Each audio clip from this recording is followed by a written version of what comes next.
My YouTube channel all about radiology.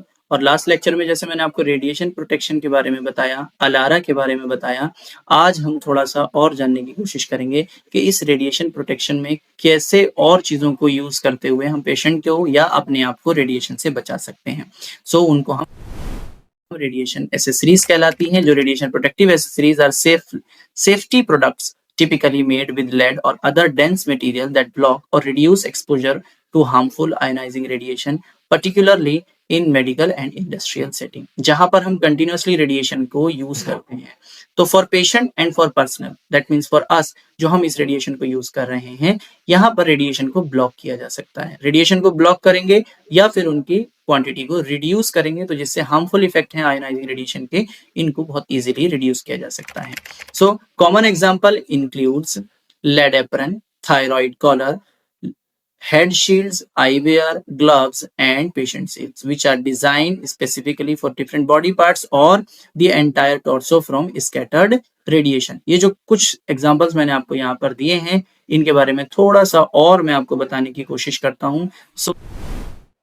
सबसे पहले आप रेडिएशन प्रोटेक्शन एसेसरीज के बारे में अगर देखने की कोशिश करें, जैसे मोबाइल प्रोटेक्टिव बैरियर, ये यहाँ पर लगा हुआ है।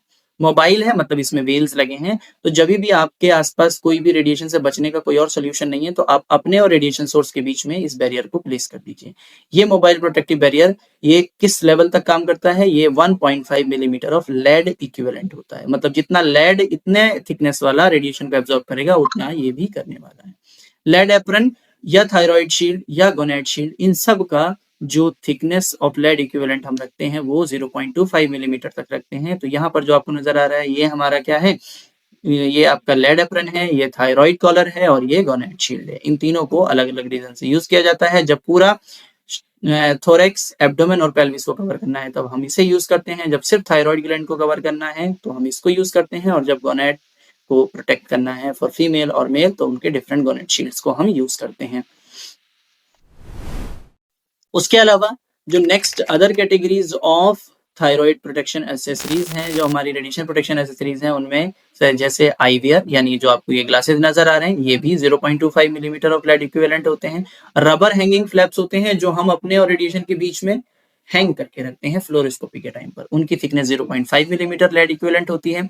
ग्लव्स यहाँ पर आपको दिख रहे हैं रेडिएशन में काम करने के लिए, अगर कोई कंटिन्यूअसली रेडियोएक्टिव मटेरियल्स या रेडिएशन के बीच में है तो वो ग्लव्स भी यूज करें। लेड ग्लास विंडो, दो रूम के बीच में लेड की ग्लास विंडो हो सकती है। डोर के ऊपर लाइनिंग की जाती है लेड की, और वो कितनी की जाती है? 1.7 मिलीमीटर लेड इक्विवेलेंट। मतलब जैसे डार्क रूम है या बाहर का जो एक्सपोजर रूम के जो मतलब डोर होता है जिससे हम एंटर या एग्जिट करते हैं, उनको भी इस शील्ड के साथ हमेशा प्रोटेक्ट किया जाता है ताकि बाहर की पब्लिक को रेडिएशन ना लगे। इसके अलावा इस रेडिएशन से हम खुद को या अपने जो भी वहां पर काम करने वाले स्टाफ हैं, उनको रेडिएशन से प्रोटेक्शन देने के लिए एक बैज का यूज करते हैं ताकि उनको क्वांटिफाई कर सकें आखिर उनकी बॉडी में कितनी रेडिएशन लगी है। So there is a TLD badge. ये क्या होता है, इसका कैसे वर्किंग प्रिंसिपल है, ये सब हम मेरे फर्दर लेक्चर्स के थ्रू जानेंगे। बट इसको यहाँ पर रेडिएशन प्रोटेक्शन में यूज करने का मेजर पर्पस है कि कैसे हम पर्टिकुलर पर्सन को कितनी डोज लगी और उसको फिर रेडिएशन से कैसे बचना है, यहाँ पर इसके बारे में यूज डिस्कस कर सकते हैं। So wear TLD badge inside the lead apron at chest level in radiography. तो जब भी हम रेडियोग्राफी रूम में होते हैं तो आपको जो भी लेड एप्रन होता है वो चेस्ट लेवल पर पहनना है, और वो भी लेड एप्रन के बाहर, क्योंकि हमें ये देखना है कि प्रोटेक्शन के बाद पेशेंट को, पर्सन को कितनी रेडिएशन लग रही है। Additional wrist badge for protective procedure requiring hands close to primary beam, और रिस्ट के ऊपर भी बैजेस पहने जा सकते हैं अगर हैंड्स कंटिन्यूअसली रेडिएशन के एक्सपोजर में, लेकिन वो भी ग्लव्स के अंदर होगा। So after work store TLD badges in radiation free area, और जब काम खत्म हो जाएगा तो इस टीएलडी को या जो हमारे रिस्ट बैजेस हैं, इनको एक रेडिएशन फ्री एरिया में रखना है ताकि वहां पर अननेसेसरी रेडिएशन रिकॉर्ड ना हो।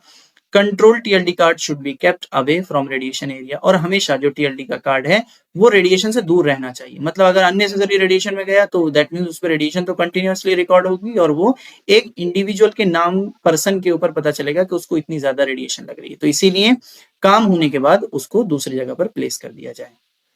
After the using period, the TLD is sent to the bark for the dose measurement, और 3 मंथ का इसको यूजेज पीरियड होता है। 3 मंथ के बाद इसको बार्क भेज दिया जाता है। ये आपके सामने टीएलडी कार्ड है। ये हर एक इंडिविजुअल, हर एक रेडियोग्राफर के नाम से रेडिएशन में काम करने वाले वर्कर के लिए इसको ये बार्क से इशू कराया जाता है। उनकी अपनी इंफॉर्मेशन, उनका नेम और कब से कब तक उसको यूज करना है, 3 मंथ का टाइम ड्यूरेशन होता है। उनका अपना एक यहाँ पर रजिस्ट्रेशन नंबर होता है और उनका नेम, सारी डिटेल ये होंगी। इसके बाद इनको सेंड कर दिया जाता है।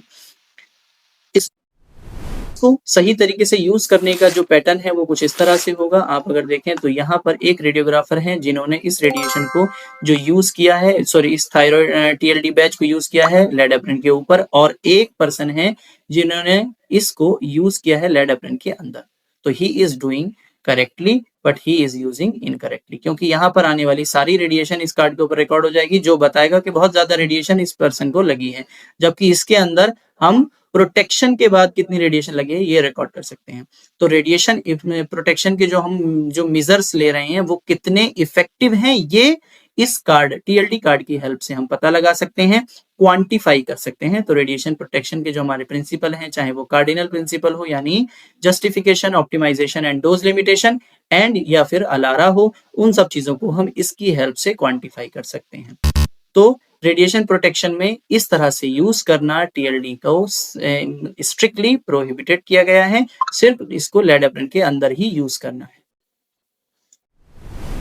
Thank you so much. Radiation protection के लिए इतना ही। आगे की और वीडियोस के लिए do subscribe my YouTube channel and don't forget like, comment, share और बेल आइकन को दबाना ना भूलें। आने वाली हर एक वीडियो के लिए आपको इजीली नोटिफिकेशन मिल जाएगा। Thank you so much. Have a good day.